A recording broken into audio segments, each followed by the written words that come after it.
9 ذی-الحجہ۔ اب 9 ذی-الحجہ کب ہے؟ ہندوستان کے اندر 9 ذی-الحجہ 16 جون بروز اتوار کو ہے، تو آپ کو 16 جون بروز اتوار کو 9 ذی-الحجہ ہے، اس دن آپ کو روزہ رکھنا ہے۔ کیوں روزہ رکھنا ہے؟ یہ ترمذی شریف کی روایت ہے۔ حضرت ابو قتادہ رضی اللہ عنہ فرماتے ہیں کہ رسول اللہ صلی اللہ علیہ وسلم نے ارشاد فرمایا آدمی عرفے کے دن کا روزہ رکھے گا۔ ترمذی شریف کی روایت ہے، حضور نے ارشاد فرمایا کہ اس آدمی کے 2 سال کے گناہ معاف ہوں گے، 1 سال آنے والا سال، 1 گزرا ہوا سال۔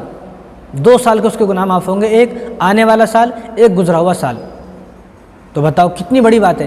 جو آدمی ان 8 دنوں میں روزہ رکھے گا، 1 ذی-الحجہ سے لے کر 8 ذی-الحجہ تک، تو اس کو 1 روزے کا ثواب 1 سال کے روزوں کے برابر ہے۔ اور جو آدمی 9 ذی-الحجہ کا روزہ رکھے گا، 9 تاریخ کا روزہ رکھے گا، عرفے کا دن کا روزہ رکھے گا، تو اس کو 2 سال کے گناہ معاف ہوں گے، 1 آنے والا سال، 1 گزرا ہوا سال، 2 سال کے اس کے گناہ معاف ہوں گے۔ اب آپ یہ سوچیں کہ کتنا بڑا آفر ہے۔ اتنا بڑا آفر کوئی دیتا ہے؟ دنیا میں کوئی آدمی ایسا آفر نہیں دے گا کہ بھئی 1 دن کام کریں 2 سال کی تنخواہ لے جائے، یا 1 دن کام کرے اور آپ کی دکان ہے تو 2 سال کا کرایہ معاف۔ کوئی بھی نہیں دیتا اتنا بڑا آفر۔ یعنی اللہ تبارک و تعالی ہماری مغفرت کرنا چاہتے ہیں، 2 سال کے گناہ معاف کرنا چاہتے ہیں۔ جو 1 سال ابھی آیا نہیں اس کے بھی گناہ معاف، جو 1 سال گزر گیا اس کے بھی گناہ معاف۔ اور مولانا منظور مینگل صاحب تو یہ فرماتے ہیں کہ اس روزے کا اصل مطلب یہ ہے کہ جو آدمی یہ 1 عرفے کا روزہ رکھے گا اور آئندہ اس کے 1 سال کے گناہ معاف ہو رہے ہیں، تو اس کا مطلب یہ ہے کہ وہ آئندہ 1 سال تک زندہ رہے گا، کیونکہ آدمی زندہ رہے گا تو گناہ کرے گا نا۔ مرنے کے بعد تو اس کا نامہ عمل ختم، مرنے کے بعد تو اس کا نہ وہ اچھا کام کر سکتا ہے نہ برے کام کر سکتا ہے۔ تو یہاں حضور نے فرمایا کہ آنے والے سال کے گناہ معاف۔ تو معلوم یہ ہوا کہ آنے والے سال میں اگر یہ زندہ رہے گا تو ہی تو گناہ کرے گا، جب زندہ ہی نہیں رہے گا تو کہاں سے گناہ کرے گا۔ تو معلوم یہ ہوا کہ جو آدمی یہ 1 روزہ رکھے گا عرفے کا روزہ، تو وہ آنے والے 1 سال تک زندہ رہے گا، اور یہ توفیق بھی اسی کو ملے گی جس کی موت نہیں ہے۔ جس کی موت لکھی ہوئی ہے آنے والے سال میں، اس کو توفیق نہیں ملے گی، اس کو ہرگز توفیق نہیں ملے گی۔ تو میں تو چاہتا ہوں کہ اگر آپ یہ چاہتے ہیں کہ میں آئندہ آنے والے سال میں 1 سال اور زندہ رہوں، 1 سال اور میری موت نہ ہو، تو اس روزے کو رکھیں، کیونکہ اس روزے سے سمجھ میں آ رہا ہے، کیونکہ حضور نے ارشاد فرمایا 2 سال کے گناہ معاف، 1 آنے والا سال، 1 گزرا ہوا سال۔ اب آنے والے سال میں گناہ آدمی جب ہی کرے گا جب زندہ رہے گا، زندہ نہیں ہے تو کہاں سے گناہ کرے گا۔ تو اس روزے کو یہ بات ہی سوچ کر رکھ لے کہ میں 1 سال تک اور زندہ رہوں، یہ سوچ کر ہی رکھ لیں۔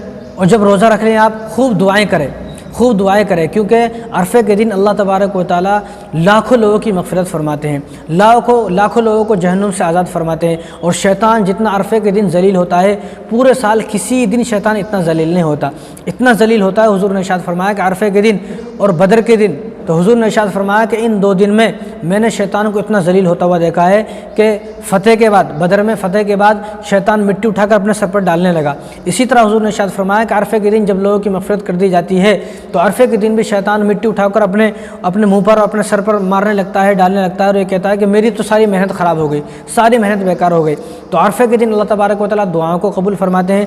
سب کو چاہیے کہ وہ عرفے کے دن کا ضرور روزہ رکھیں۔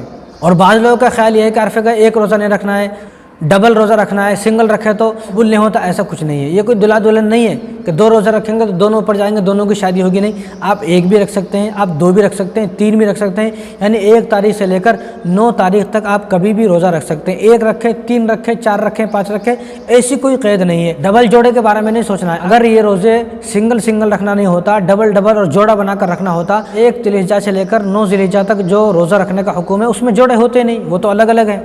یعنی 1 سے لے کر 9 تک آپ رکھیں گے پھر بھی، کیونکہ 9 روزے رکھنے کا حکم ہے، تو اس میں جوڑے ہوتے نہیں، 10 پر جا کر جوڑے ہوتے ہیں، اور 10 تاریخ کو تو بقرعید ہوتی ہے، اور اس دن تو روزہ رکھنا حرام ہے۔ تو معلوم یہ ہوا کہ جوڑا کچھ نہیں ہے، ہم نے اپنی طرف سے بنائے ہوئے ہیں۔ اگر کوئی آدمی 9 ذی-الحجہ کا 1 روزہ بھی رکھ لیتا ہے تو بھی اس کو اتنا ہی ثواب ملے گا۔ باقی 2 رکھ لے کوئی آدمی، بہت اچھی بات ہے، لیکن یہ نہ سوچے کہ 1 روزہ رکھا تو قبول نہیں ہوگا، 2 ہی رکھنا ضروری ہے، 2 رکھنا ضروری ہے۔ یہ شیطان کا وہم ہے، شیطان کی چالاکی ہے۔ شیطان نے ہمارے دلوں کے اندر اور یہ وسوسہ اور یہ وہم ڈال دیا ہے۔ شیطان کو معلوم ہے انہیں 2 رکھے گا نہیں، اب پھر 1 بھی نہیں رکھنے دوں گا، 2 سے بھی محروم کر دوں گا۔ اس لیے شیطان کی چالاکی کو سمجھے، ایسا نہ ہو کہ شیطان 1 روزے سے بھی محروم کر دے۔ اس لیے آپ 1 روزہ بھی